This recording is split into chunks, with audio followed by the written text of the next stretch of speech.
আল্লাহ বলছেন নামাজ পড়ো কিবলার দিকে মুখ করে, বাইতুল্লাহ। রসুল গিয়ে দেখলেন মদিনার ইহুদিরা ইবাদত করে বাইতুল মুকাদ্দাসের দিকে। রসুল চিন্তা করলেন নতুন আসছি মদিনায়, আমি একটা ধর্ম নিয়ে আসছি, আমার ধর্মে বলছি কিবলা বাইতুল্লাহ, আর ওদের ধর্ম বলছে কিবলা বাইতুল মুকাদ্দাস। এবং আমি যদি আইসাই বলি না বাইতুল্লাহর দিকে নামাজ পড়া লাগবে, তাহলে ধর্মে ধর্মে মারামারি লাগবে, ওরা আমাকে খারাপ ভাববে, আমার কাছেও আসবে না, কালিমা পড়বে না। রাসূল বলেন না, আমার স্বার্থকে জলাঞ্জলি দিলাম, একদিন দুই দিন না 12, 13, 14 মাস পর্যন্ত বাইতুল্লাহর দিকে মুখ দিয়ে নামাজ না পড়ে ইহুদিরা যেদিকে ইবাদত করেছে সেদিকে ইবাদত করেছে, শুধুমাত্র ধর্মে ধর্মে সংঘাত না লাগাবার জন্যে। ইহুদিরা যখন দেখলো আরে একটা লোক মক্কা থেকে আসছে, তাও তাদের কিবলা বাদ দিয়ে আমাদের কিবলার দিকে ইবাদত করে, লোকটাকে জানা দরকার, লোকটাকে বোঝা দরকার, লোকটাকে দেখা দরকার। মানুষ আসতে লাগলো কাছে। রাসূল মুচকি হাসলেন, তার মুচকি হাসলে গালের টুল পড়ে, মুচকি হাসলে দাঁতের অগ্রভাগ বের হয়ে যায়, চন্দ্র সূর্যের আলো অন্ধকার হয়ে যায়, মুচকি হাসলে কপালে দাগ পড়ে যায়, শরীর থেকে গাম ঝরে মিশকে আম্বরের গ্রাণ হয়ে যায়, মানুষ আসে কালিমা পড়ে মুসলমান হয়ে যায়। এটা ছিল আদর্শ।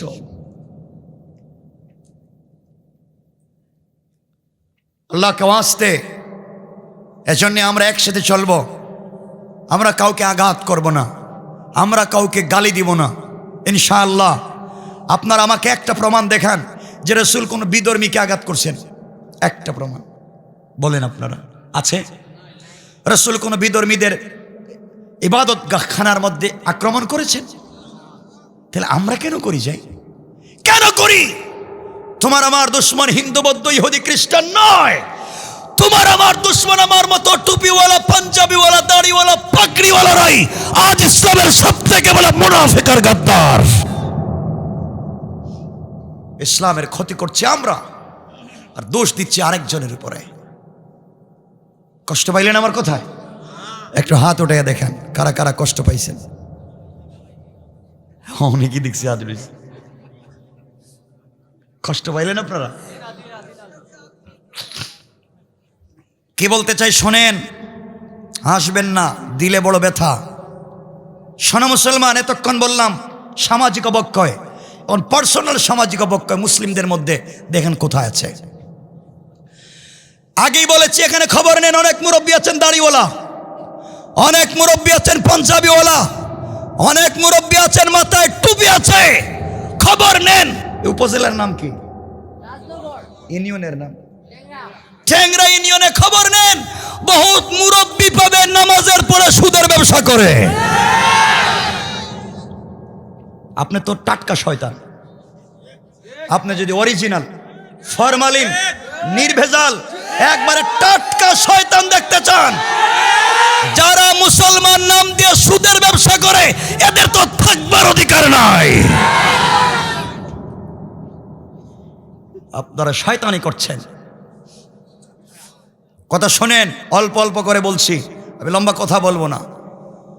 আরেকটা ব্যাপার হচ্ছে, এখানে অনেক মুরব্বী আছেন, অনেক মুরব্বী আছেন যারা আজানের পরে মসজিদে নামাজে যান না। মসজিদে আজান হচ্ছে, নামাজের সময় হয়েছে, আজানের সময় মসজিদে নামাজে না গিয়ে দাড়ি রাইকা পাঞ্জাবি লাগায়া মাথায় টুপি লাগাইয়া আজানের সময় চার দোকানে বসে টেলিভিশন দেখে। কি মনে করছেন আপনারা? আল্লাহ বলছেন হাইয়া আলাল ফালাহ, হাইয়া আলাস সালাহ, আসো কল্যাণে, আসো সালাতে। আপনি টেলিভিশন দেখতেছেন, টেলিভিশন দেখতেছেন, কার বউ কারে নিয়ে ভাগ্যা গেল, কার ছেলে কার লয়ে কই গেল, কার মেয়ে কোন জায়গায় গেছে গা, এই নিয়ে আপনার মাথার বেতার শেষ নাই। কে অথরিটি দিয়েছে? কে আপনাকে দায়িত্ব দিয়েছে আরেকজনের সমালোচনা করার? তার বউ কার সাথে যাবে, কার মেয়ে কোথায় যাবে, কার ছেলে কোথায় থাকবে, তা নিয়ে মাথা ব্যথা আপনার নয়। কু আনফুসাকুম, নিজেকে বাঁচাও, নিজেকে বাঁচাও। ঠিক কিনা বলেন? কোরআনে কারীমের 30 নম্বর পারা সূরা হুমাযার প্রথম আয়াতে আল্লাহ বলছেন ওয়াইলুল লিকুল্লি হুমাযাতিল লুমাযা। যারা সামনে, যারা পিছনে গীবত করে, সমালোচনা করে, ষড়যন্ত্র করে, দোকান পাটে বৈশা মানুষের ষড়যন্ত্র করে, আল্লাহ বলছেন তারা ধ্বংস। আছে না নাই? সমাজ নষ্ট করার পিছনের একটা বড় কারণ হচ্ছে যারা ভিলেজ পলিটিক্স করেন, গ্রামের রাজনীতি করেন, এলাকার মডেল, এলাকার মাতব্বর, এলাকার বিচারী, মাতবর যারা আছে, এমন লোক আছে আপনাদের টেংরা ইউনিয়নে, খবর নেন, যারা এক কাপ রং চা খাইয়া এদিকের বিচারকে এদিকে দিয়ে দেয়। কি মনে করছেন আপনারা? এতগুলো শয়তানির পরেও আপনি বলছেন আয় মুসলিম। আল্লাহ কয় শয়তান, তোর বাড়ি কই? এত শয়তানির পরে মুসলিম বলছস কেমনে? আমি জানতে চাই মুসলিমের পরিচয়টাকে আপনারা ম্লান করে দিচ্ছেন। অনেক মুরব্বী আছে এলাকার মাতবর, 500 টাকা না দিলে বিচারে যায় না। আল্লাহ জানে এগুলো ভুল বলতেছে কিনা। সুরের নাম ফ্যান্সি ডিল ব্যবসায়ী, ইয়াবা ব্যবসায়ী, দুর্নীতিবাজ, এর নাম মামলার ঝাড়ে আসছে। নেতার কাছে গিয়া বলছে আঙ্কেল আমার নাম তো মামলার ঝাড়ে আসছে, আপনি আমার বাঁচান। থ্যাংক ইউ, 5000 টাকা আমার দে। 5000 টাকা নিয়ে এর নাম মামলার ঝাড় থেকে কেটে মসজিদের ইমামের নাম দিয়ে দিস। সমাজ কোথায় নষ্ট হয়েছে? আজকে সমাজ নষ্ট হতে হতে কেউ রাগ করবেন না ভাই, আগে বলছি আমি জানি এলাকায় কখনো আসিনি, আমি শুধু আমার দিল থেকে তাকাজায় কথাগুলো বলছি। খবর নেন আপনাদের এলাকায় বাংলাদেশে সমাজ নষ্ট হওয়ার পিছনের একটা বড় কারণ হচ্ছে বাংলাদেশের ম্যাক্সিমাম মসজিদের সভাপতি সুদখোর।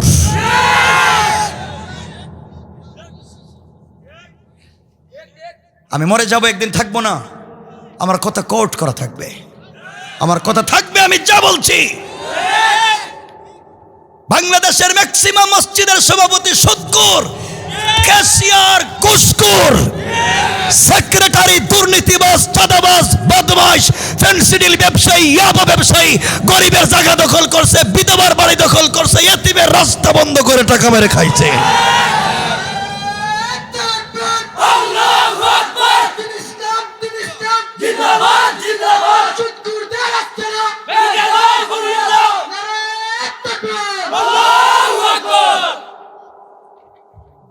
আমি যা বলছি কথাগুলো মনে রাখবেন, সমাজকে আর নষ্ট হতে দিবেন না। যুবকদেরকে বলছি তোমাকে খালিদ ইবনুল ওয়ালিদের মতো হতে হবে, আব্দুল্লাহ বিন রাওয়াহার মতো হতে হবে, আলী মুর্তজার মতো হতে হবে, চিৎকার দিয়ে দাঁড়াতে হবে, শয়তানির শৃঙ্খল ভেঙে আল্লাহর রাসূলের রিসালাত প্রতিষ্ঠা করতে হবে। ঠিক কিনা বলেন?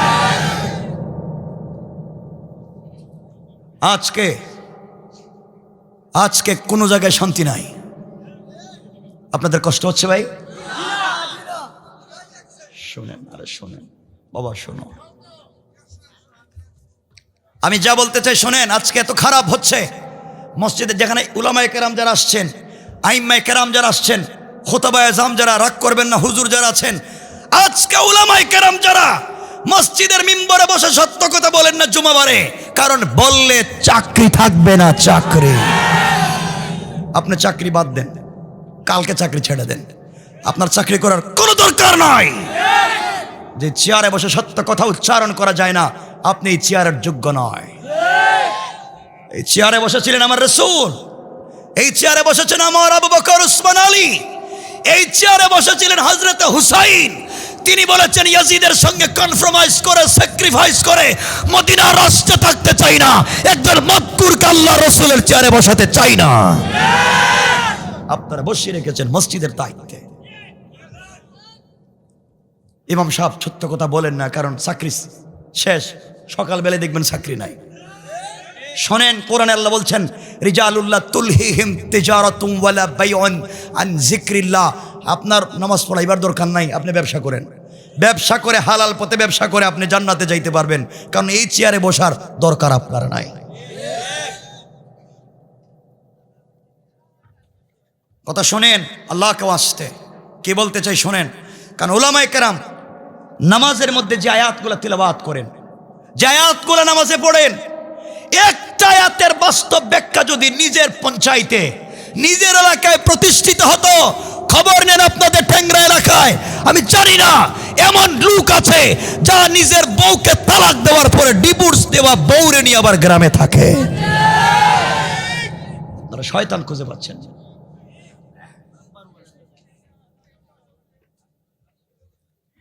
আমি সামাজিক অবক্ষয়গুলো তুলে ধরছি, আপনাদের চোখের সামনে নিয়ে আসছি। এগুলাই শয়তানি, এগুলাই ভুল। এগুলা থাকাকালীন সময় আমার প্রথম শব্দ আমি বলেছিলাম, আপনারা মুসলমান কিনা। এগুলা নিয়ে মুসলমান দাবি করে চলবে না। আপনারা মনে করেছেন দাড়ি আছে, পাঞ্জাবি আছে, টুপি আছে, নামাজ আছে, নামুন ইসলাম। নো, আল্লাহ বলছেন লেবাসুত তাকওয়া, এটা তাকওয়ার পোশাক, তাকওয়া নয়। তাকওয়া হাহুনা, আর তাকওয়া হাহুনা। তাকওয়া তো অন্তরে, পাঞ্জাবি লাগাইয়া ভিতরে বদমাইশি করলে চলবে না। ভিতরকে ভালো করতে হবে। আমার বন্ধুগণ,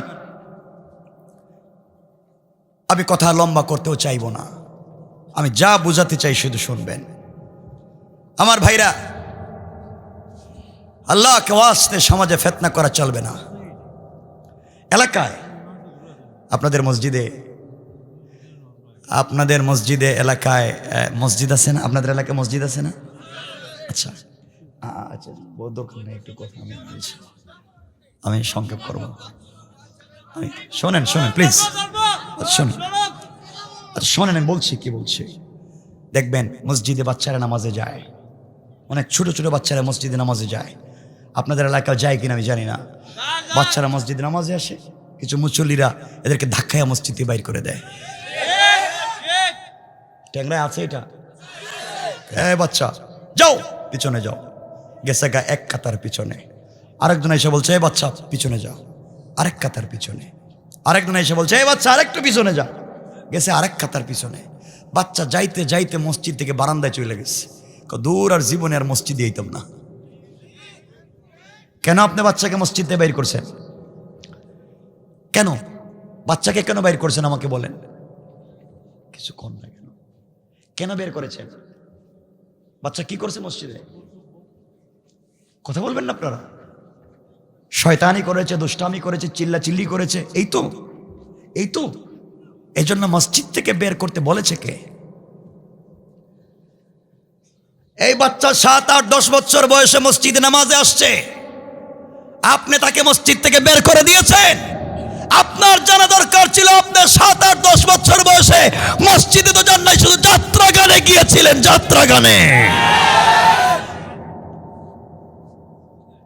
আপনি যাত্রা গানে ছিলেন, আর এই বাচ্চা এই বয়সে মসজিদে আসছে, আপনার থেকে মসজিদ থেকে বের করে দিয়েছে। আপনার নামাজ তো কবুল হবে না। আপনি নামাজ পড়ে সুদ খান, নামাজ পড়ে ঘুষ খান, নামাজ পড়ে শয়তানি করেন, নামাজ পড়ে ভালো মানুষের বাচ্চাদেরকে বিপদে ফেলাবার কৌশল করেন, নামাজ পড়ে নিজের বউকে রাইখা অন্যের সঙ্গে প্রেম করেন, পরকিয়া করেন। আপনার নামাজ তো কবুল হবে না। নামাজ যদি কবুল হয় মসজিদে বাচ্চাদের ওসিলায় কবুল হয়, বাচ্চাদের ওসিলায়। এজন্য আল্লাহকে ওয়াস্তে এগুলো চলবে না। আমার কথা রাগ করতেছেন আপনারা? আপনাদের কি কাজ? আপনারা কি করেন বলেন? ওলামায়ে কেরাম আজকে কি করেছেন? ওলামায়ে কেরাম কাজ করেছেন। ওলামায়ে কেরাম ফতোয়া দিয়া মহিলাদেরকে মসজিদে আসা বন্ধ করেছেন। ফতোয়া, বাবা মসজিদে মহিলারা যাইও না, ফিতনা, ফিতনা, হারাম, হারাম। মসজিদে মহিলারা যাইও না, মহিলারা ওয়াজ শুনতে যাইও না, হারাম। আজকে ফতোয়া দিয়ে মহিলাদেরকে মসজিদে যাওয়া বন্ধ করতে পেরেছেন, কিন্তু আজ বাংলাদেশে ফতোয়া দিয়া মহিলাদেরকে মার্কেটে যাওয়া, রাস্তায় উলঙ্গ হয়ে বের হওয়া, সিনেমা হলে যাওয়া বন্ধ করতে পারেন নাই। ফতোয়া দিবেন কোথায়? দিচ্ছেন কোথায়? এজন্য আল্লাহর ওয়াস্তে এগুলো বাদ দেন। ওলামায়ে কেরাম আজকে বানিয়েছেন কোরআনে কারীমকে মক্তবে বাচ্চাদের পড়াবার বই। কোরআন শরীফ মক্তবে পড়ানো হয়। যখন বাচ্চা পূর্ব পশ্চিম চিনে না, উত্তর দক্ষিণ চিনে না, তখন সে কোরআন শরীফ পড়ে। আর যখন সে অ্যাডাল্ট হয়ে যায়, ম্যাচুয়ার্ড হয়ে যায়, তখন সে chemist, biology, physiology, social science, medical science, general science এগুলো সে পড়তে পড়তে একদিন বলছে দেয়ার ইজ নো গড। আল্লাহ বলতে কিচ্ছু নাই, কারণ সে যে বয়সে বুঝে না এই বয়সে কোরআন পড়ছে, আর যে বয়সে বুঝে এই বয়সে কোরআনের আশেপাশেও যায় নাই। আপনাদের কাছে আমি একটা ছোট্ট প্রশ্ন করতে চাই। জেনারেল আপনারা বলেন, কিছু বললেই বলেন কোথায় পড়েছেন? আমি জেনারেল শিক্ষা শিক্ষিত, আমি এডুকেটেড। আপনি কি? আমি মাস্টার্স করেছি, আমি থিসিস করছি, আমি পিএইচডি করছি, এই সে হাবিজাবি অনেক কিছু আপনারা বলবেন। তো আমি জানতে চাই জেনারেল শব্দের অর্থ কি? বলেন না কেন? সাধারণ। জেনারেল শিক্ষার অর্থ কি দাঁড়ালো? কথা বললেন না কেন? সাধারণ শিক্ষা। সাধারণ শিক্ষা আপনি নিয়েছেন, সো আপনি তো খুব বেশি বড় কিছু হয়ে যান নাই। আর আল্লাহ রসুলের সাহাবায়ে কেরামের কাছে জেনারেল নলেজ শুধু ছিল না, তাদের কাছে ছিল অসাধারণ শিক্ষা, কোরআনের শিক্ষা। এমন শিক্ষা ছিল যে শিক্ষার কারণে তারা পানির উপর দিয়ে গুড়া দৌড়াইছেন, পায়ে পানি লাগে নাই। আপনি জেনারেল শিক্ষা নিয়ে একটু গুড়া পানিতে দেন, দেখবেন গুড়া শুদ্ধ পানির নিচে চলে যাব, কাজ হবে না। এর জন্য এখানে লাগবে অসাধারণ শিক্ষা। এক বেচারা জাপান থেকে একটা গাড়ি নিয়ে আসছে। জেনারেল শিক্ষার কথা বলছে কি? কোথা থেকে নিয়ে আসছে? জাপান থেকে একটা গাড়ি নিয়ে আসছে। তো গাড়ির সামনের গ্লাস ছাড়া পিছনের গ্লাসে, ডাইনে বামের গ্লাসে কি যেন লেখা, মানে বডিতে লেখা, জাপানি ভাষায় লেখা। এটার সে মুছে ফেলতেছেন, এভাবে রয়ে গেল। আমার বন্ধুগণ, বাংলাদেশে গাড়ি নিয়ে আসছে, এখন নিজের মধ্যে একটা ভাব, আমি জাপান থেকে গাড়ি আনছি, একবার অরিজিনাল জাপানি ভাষা লেখা রয়েছে। পাবলিক দেখলেই বলে, দেখছ জাপানি গাড়ি, জাপানের অরিজিনাল ভাষায় তাদের বর্ণে গাড়িতে লেখা। ভাব আছেন আলাদা? কথা বলে না কেন? গাড়ি চালাচ্ছে, দীর্ঘদিন গাড়ি চালাচ্ছে। হঠাৎ করে একজন জাপানি আসছে বাংলাদেশে, এসে গাড়িতে দেখতেছে তার দেশের ভাষায় ডাইনে বামে পিছনে লেখা, শুধু সামনের গ্লাসে লেখা নাই। কারণ সামনের গ্লাসে লেখা থাকলে তো দেখা যাবে না, সামন দেখা যাবে না। তো জাপানি লোকটা হাসতেছে, আরেকজন বলতেছে তুই হাসস কেন? আমি হাসি এই যে আমাদের দেশের ভাষায় গাড়িতে লেখা দেখে। তো হাসবে কেন? সে বোঝাতে চাচ্ছে জাপান থেকে অরিজিনাল গাড়ি নিয়ে আসছে, জাপানের লেখাটা এখন পর্যন্ত আছে, মিটায় নাই। বুকা, ও জানে না কি লেখা। কি লেখা? এখানে লেখা, পিছনে ডাইনে বাউয়ে লেখা, সবজি বিক্রি করার গাড়ি। কি লেখা? সবজি বিক্রির গাড়ি। তো বলতেছে যদি জানতো যে এটা সবজি বিক্রির গাড়ি লেখা, আনার আগে এটা মিটে ফেলাইতো। ঠিক কিনা বলেন? এজন্য এই শিক্ষা চলবে না, যেই শিক্ষা কিছুক্ষণ পরে থাকে না।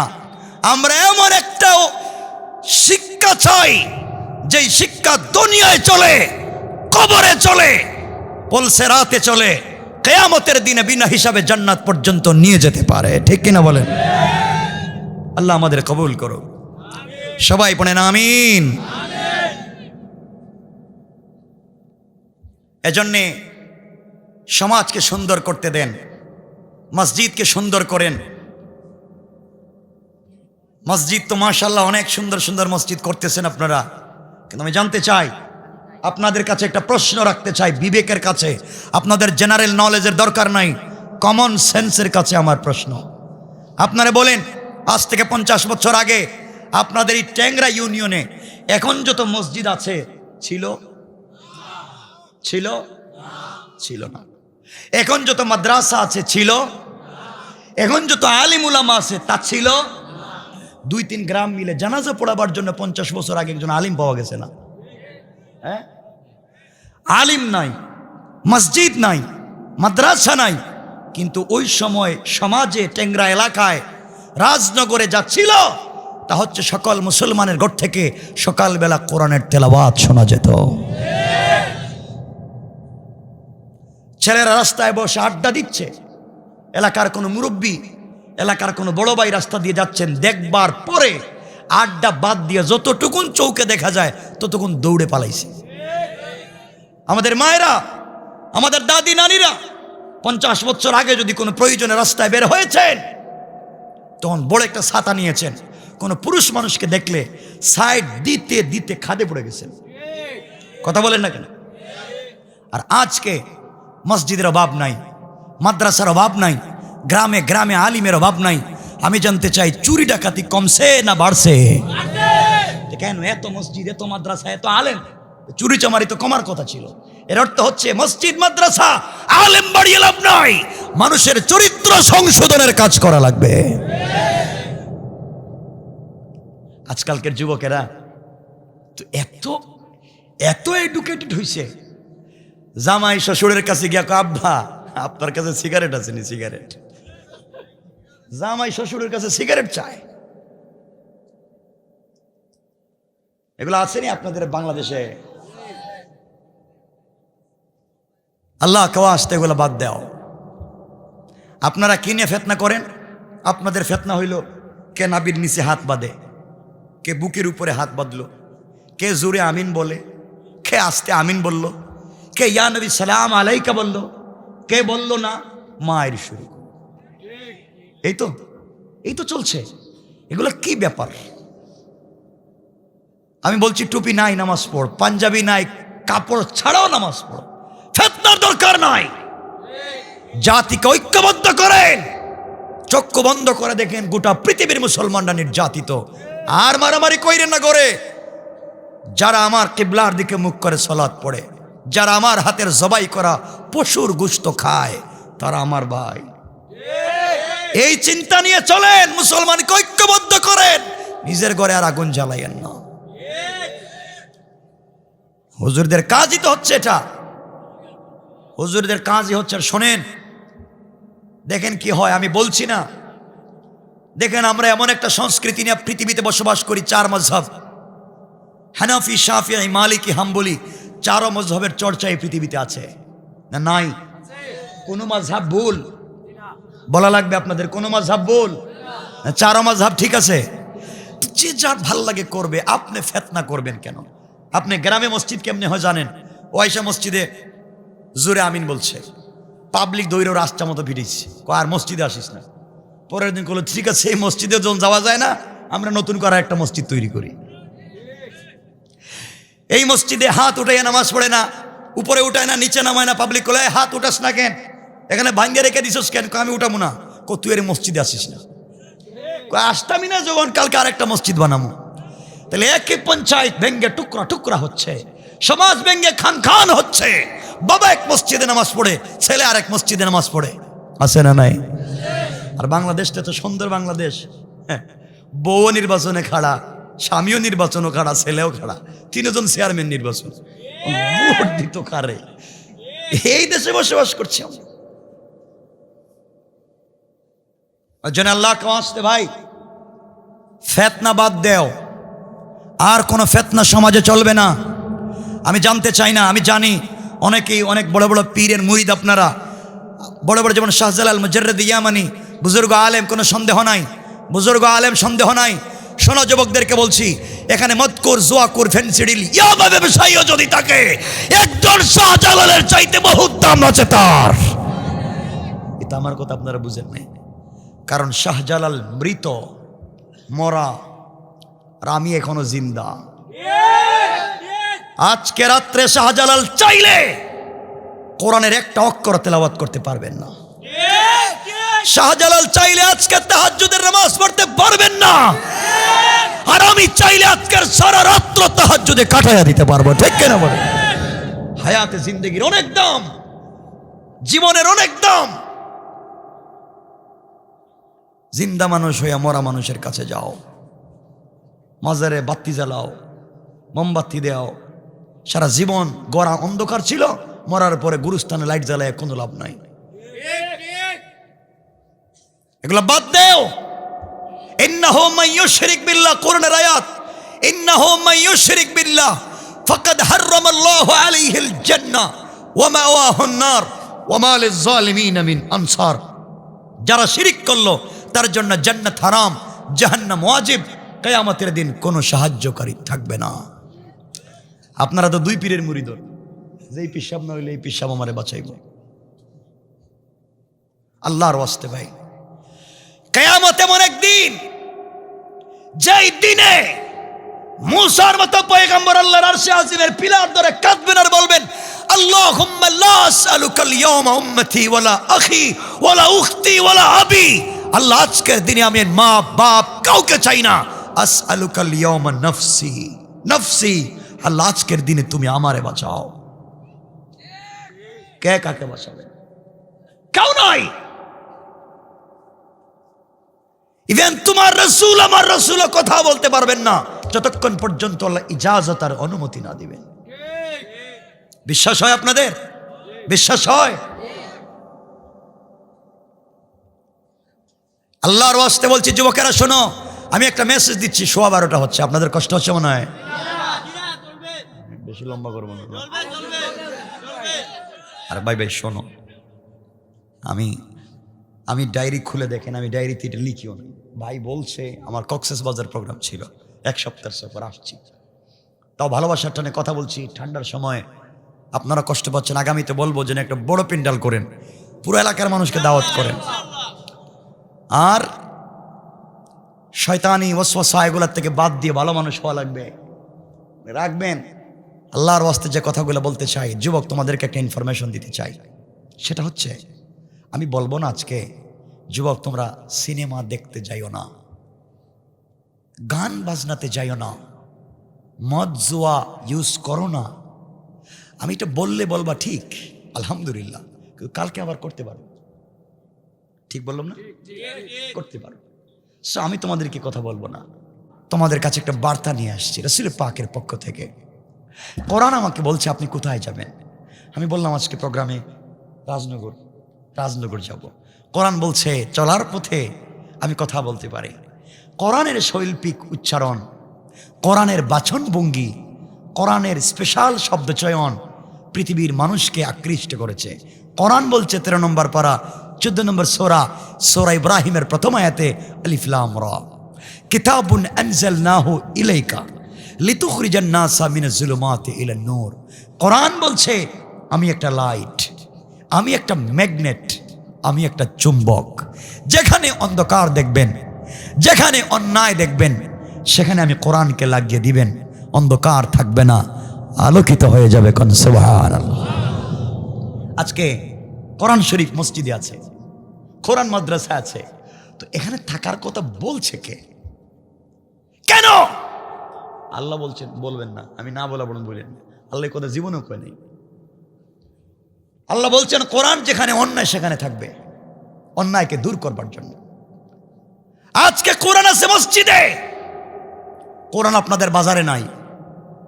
কোরআন যদি বাজারে থাকতো তাহলে মানুষ ওজনে কম দিত না। কথা বলেন? কোরআনের বিধান যদি বাজারে থাকতো তাহলে অরিজিনাল ফল দেখাইয়া ফরমালিন যুক্ত ফল দিত না। কোরআন যদি বাজারে থাকতো তাহলে ভালো মাছ দেখাইয়া পুরাতন মাছ বিক্রি করতো না।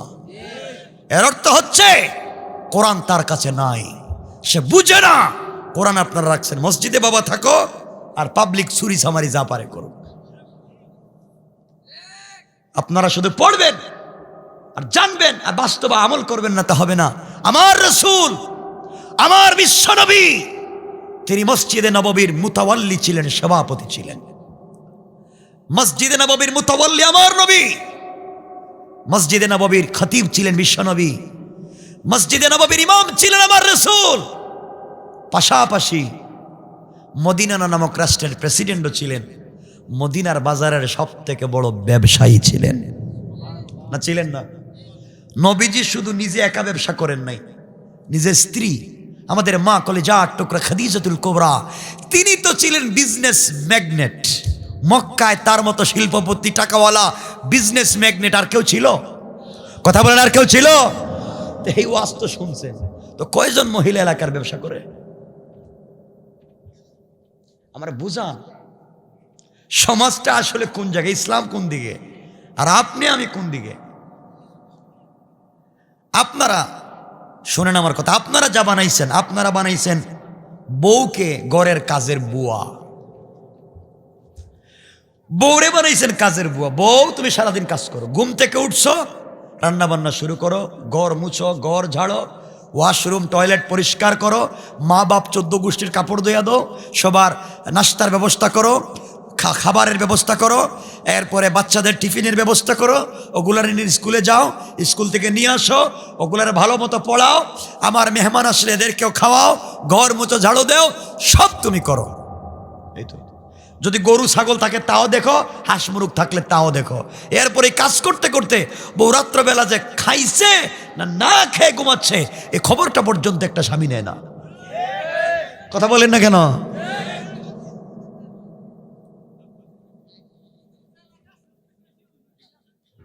শোনেন আমার কথাগুলো, শোনেন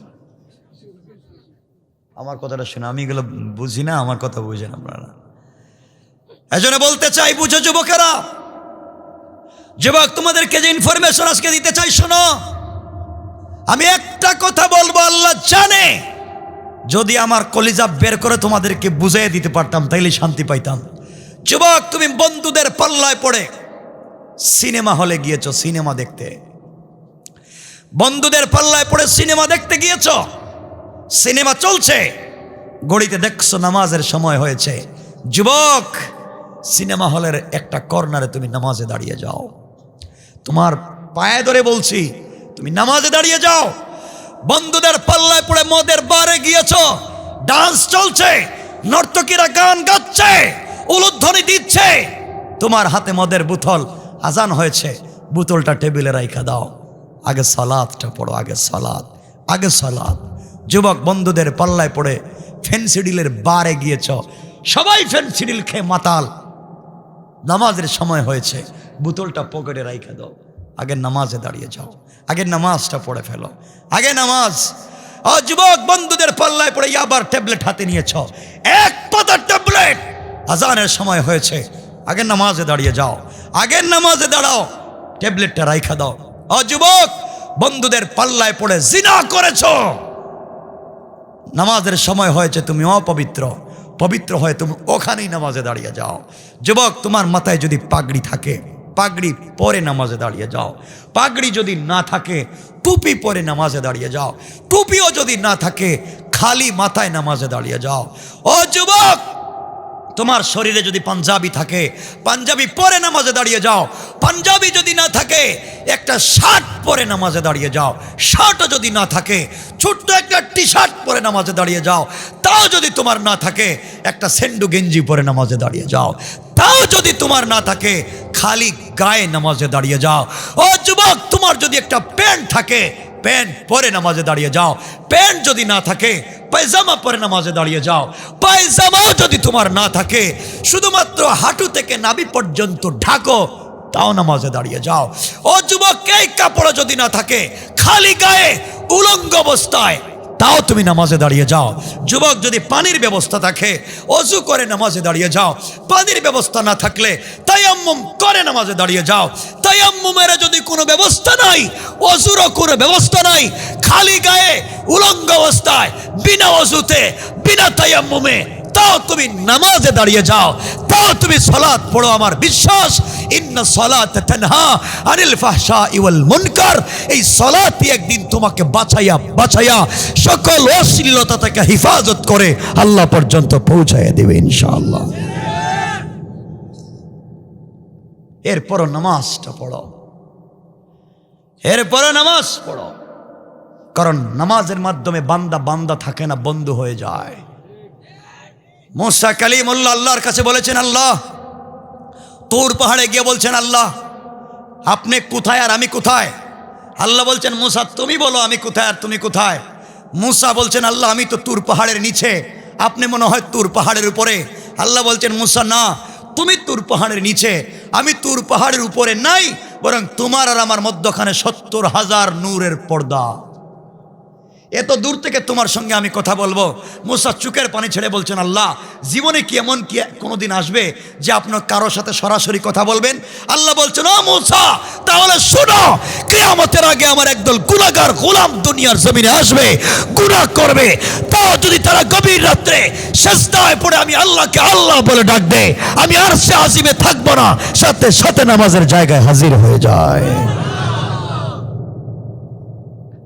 আমার রাসূলের সঙ্গে তো আল্লাহ প্রেম করেছেন।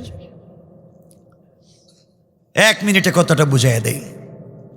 এখানে যুবক আছে, অনেক যুবক আছে, মাশাআল্লাহ। যুবকদের কথা তো আর কি বলবো, যুবকেরা আজকে আছে শুধু প্রেম নিয়ে ব্যস্ত, গার্লফ্রেন্ড। গার্লফ্রেন্ড ছাড়া নাকি বাঁচেই না। ঠিক বললাম না? এটা ঠিক হইল কেমনে? এটা তো খারাপ কাজ। যুবক শোনো, তাহলে তোমাকে ইনফরমেশন দিই, আমিও প্রেমিক, তুমিও প্রেমিক, আমিও প্রেম করি। তুমি ভুল জায়গায় প্রেম করেছ। যুবক, তোমার প্রেমিকা, তোমার গার্লফ্রেন্ড, যাকে দেখে তুমি প্রেম করেছ, তার চামড়া অনেক স্টাইলিস্ট, তার চেহারা বিউটিফুল, তার কথা এক্সট্রা অর্ডিনারি করা, তার শব্দ শুনলে তুমি পাগল হয়ে যাও। বোকা! যার প্রেমে পড়ে পড়ালেখা বাদ দিয়েছ, যার প্রেমে পড়ে 1 নাম্বার থেকে 70 নাম্বারের বাহিরে গিয়েছ, যার প্রেমে পড়ে বন্ধুদের পাল্লায় পড়ে ইয়াবা খাওয়া শুরু করেছ, যার প্রেমে পড়ে বাবার সঙ্গে খারাপ ব্যবহার শুরু করেছ। যুবক, জানো না, ওই মেয়ে যদি আজকে মরে যায়, তার চামড়ার থেকে বের হবে পোকা। পোকা। তুমি যার প্রেমে পড়েছ, প্রেমে পড়ে রাত্রবেলা ঘুমাও না, সারা রাত জেগে তার সঙ্গে কথা বলো, তাকে ছাড়া নাকি তুমি বাঁচবা না। ও বোকা, তার সঙ্গে প্রেম করে বিদেশের সব টাকা তারে দিছ, জীবনে যা উপার্জন করছো সব তারে দিয়েছ। বোকা, তুমি জানো না, ওই মেয়ে যদি ঘুম থেকে উঠে তোমার চাইতে টাকাওয়ালা, তোমার চাইতে স্মার্ট আর একটা যুবককে পেয়ে যায়, তোমাকে ভুলে যেতে 1 মিনিটও লাগবে না। ভুল জায়গায় প্রেম করেছ।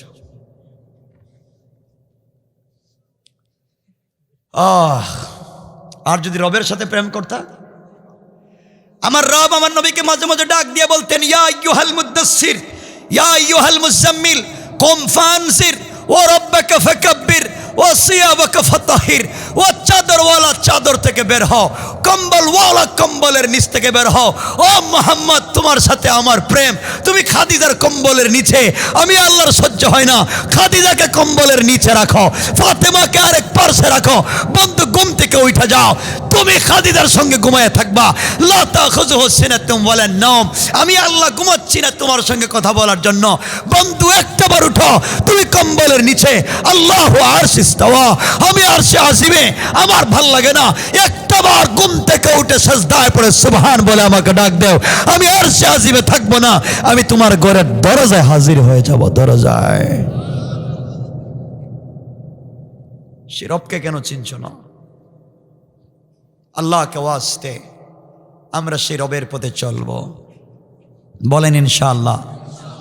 সবাই বললেন না, আওয়াজ করে বলেন ইনশাআল্লাহ।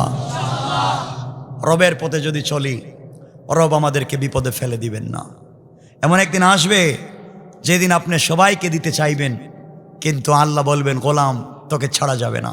যে আয়াত আমি তেলাওয়াত করেছি, এই আয়াতের ভিতরে আল্লাহ বলছেন, কাল্লা ইন্নাহা লাযা। এই কথাই আল্লাহ বলছেন, নিশ্চয় একদিন তোমাকে ছাড়বো না। কোন দিন আল্লাহ ছাড়বেন না? এমন একদিন আসবে, আল্লাহ বলছেন একদিন আসবে, ইয়াউমা তাকুনুস সামাউ কাল মুহুল, যেই দিন আকাশ গলিত তামার মতো, আকাশ গলিত তামার মতো ফুটা ফুটা হয়ে পড়ে যাবে। ওয়া তাকুনুল জিবালু কাল্লাহিন, যেই দিন পর্বত সমূহ তুলার মতো, সুতার মতো উড়ে যাবে। এমন একদিন আসবে, ওই দিন তুই আমার কাছে চাইবে, আমি আল্লাহ বলছি, ওয়ালা ইয়াসআলু হামিমুন হামিমা, ওই দিন দেখবে বন্ধু বন্ধুর খবর নিবে না। ওই দিন বন্ধু বন্ধুর খবর নিবে না। আল্লাহ বলছেন, ইউবাসসিরুনহুম ইয়াওয়াদ্দুল মুজরিমু লাউ ইফতাদি মিন আযাবি ইয়াউমি ইযিম বিবানিহি, ওই দিন একে অপরকে দেখবে, কেউ কোনো সহযোগিতা করবে না, সাপোর্ট দিবে না। এই দিন হচ্ছে কিয়ামতের দিন, কেউ কাউকে বাঁচাবে না, কেউ নয়, একমাত্র কে ছাড়া? সবাই বলেন কে? এজন্য আমাদের জীবনের একটা টার্গেট হবে যে আমরা সকল কাজে আল্লাহর আনুগত্য প্রকাশ করব ইনশাআল্লাহ। এলাকায় কে গোল টুপি, কে জালি টুপি, কে লম্বা টুপি, কে কালো পাগড়ি, কে সবুজ পাগড়ি, সাদা পাগড়ি, নীল পাগড়ি, সব ফিতনা বাদ দেন, এক হইয়া চলেন, সব ভাই ভাই মুসলিম ইনশাআল্লাহ। কে পাঞ্জাবি পরলো আর কে প্যান্ট পরলো বাদ দেন, সব ভাই একসাথে আগে চলেন। দেখেন অনেক যুবকেরা মসজিদে নামাজে আসে, মুরব্বীরা কিছু লোক জীবনে দেখিনি মসজিদ, নতুন মুসল্লি এখন মসজিদে বেশি বেশি আসে, তার সাথে দুষ্টামি শুরু করলেন। ও তো আশাবাদ দিয়ে দিব, তাকে কাছে আসতে দেন, কাছে আসুক, একদিন সে আরো ভালো কিছু করবে, একদিন আরো ভালো কিছু করবে, ঠিক না? পারবো তো ইনশাআল্লাহ। আমার মুসলমান বন্ধুগণ, গভীর মনোযোগ। আল্লাহ রাব্বুল ইজ্জত ওয়াল জালাল বলেছেন, গোলাম রে, এই দুনিয়ার জমিনে, এই দুনিয়ার জমিনে আমি আল্লাহ রাব্বুল ইজ্জত ওয়াল জালাল ঘোষণা করে দিলাম, গোলাম তুমি শোনো, যত অপরাধ করো না কেন, যত অন্যায় তুমি করো না কেন, সব কিছুর পরে তুমি আমার গোলাম, আমি তোমার মনিব। আমি আল্লাহ ঘোষণা করে দিলাম, গোলাম রে, গোটা জিন্দেগির অপরাধের জন্যে আমি আল্লাহর দরবারে একটা দিন রাত্রবেলা যদি চোখের পানি ছেড়ে দিয়াম, আমি আল্লাহর দেয়া চোখ থেকে পানি ছেড়ে দিয়াম, আমি আল্লাহর জবান দিয়ে, আমি আল্লাহর দেও জবান দিয়ে আমাকে আল্লাহ বলে স্বীকার করে, আমি আল্লাহর দেওয়া কপাল আমার কুদরতের পায়ে লাগাইয়া তওবা যদি শুরু করো, আমি আল্লাহ কথা দিলাম গোলাম, তুমি চোখের পানি ছেড়ে তওবা শুরু করতে দেরি হবে, আমি আল্লাহ তোমার জিন্দগির গুনাহগুলোকে মাফ করে দিয়ে জান্নাতি বলে ফয়সালা করে দিতে আমি আল্লাহর 1 মিনিটও দেরি হবে না। কোন সুবহানাল্লাহ। এই জন্য আমার বন্ধুগণ, আল্লাহ এমন এক জাতের নাম, দুনিয়ার জমিনে কোনো জিনিস নিয়ে অহংকার করবেন না। আমার তো কষ্ট হয়, আল্লাহ রাব্বুল ইজ্জত ওয়াল জালাল সূরা দোহায় নবীজিকে বলে দিয়েছেন। আমার বন্ধুগণ দেখবেন, রাস্তায় চলার পথে রাস্তায় দেখবেন কোটি টাকা দামের গাড়ি যায়, প্রাডো যায়, হারিয়ার যায়, অনেক দামি গাড়ি যায়, জ্যামে পড়লে ভিক্ষুকেরা হাত পাতে 1 টাকা দেন, 2 টাকা দেন, বাঙ্গা থালা নিয়ে বলছে, স্যার আমাকে 1 টাকা দেন। স্যার কোটি টাকা দামের গাড়িতে বসে আছেন, কিন্তু 1 টাকা দেওয়ার জন্য ওনার গাড়ির গ্লাস খুলতে পারে না।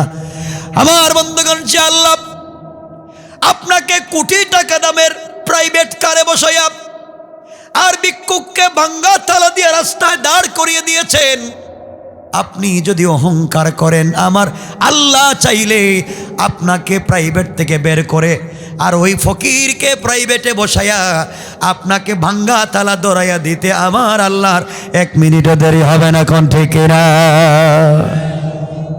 আমার বন্ধুগণ, এই জন্য সমাজে অহংকার করা যাবে না, নিজেকে বড় মনে করা যাবে না।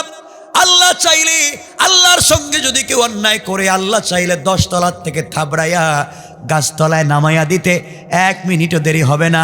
আর দুনিয়ার মানুষ যদি পা ধরে টানে আর আল্লাহ যদি চায়, তাইলে কাউকে গাছের নিচ থেকে, গাছতলা থেকে 10 তলায় উঠাইয়া দিতে আমার আল্লাহর 1 মিনিটও দেরি হবে না।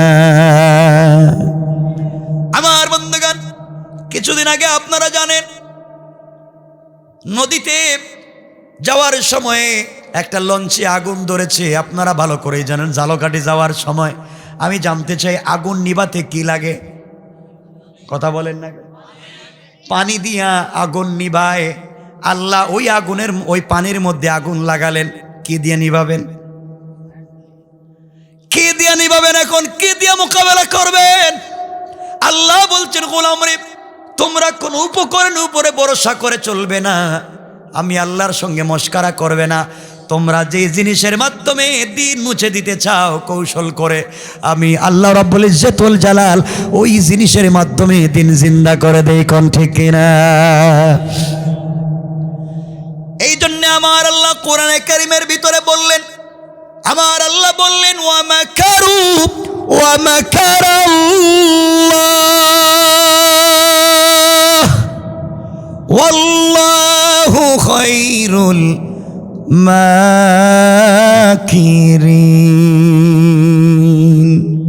আল্লাহ রাব্বুল ইজ্জত ওয়াল জালাল বললেন, দুনিয়ার মানুষ, তোমরা যে জিনিস দিয়ে কৌশল করে দিনকে মুছে দিতে চাও, তোমরা জানো না আমি আল্লাহর কৌশল আরো বড়। তোমরা বুঝতেই পারবে না কোন যে জিনিস তোমরা আবিষ্কার করবে, আমি আল্লাহ এমন জিনিস দান করব, গোটা দুনিয়া পিছনে দৌড়লেও কাজ হবে না। ঠিক কিনা বলেন?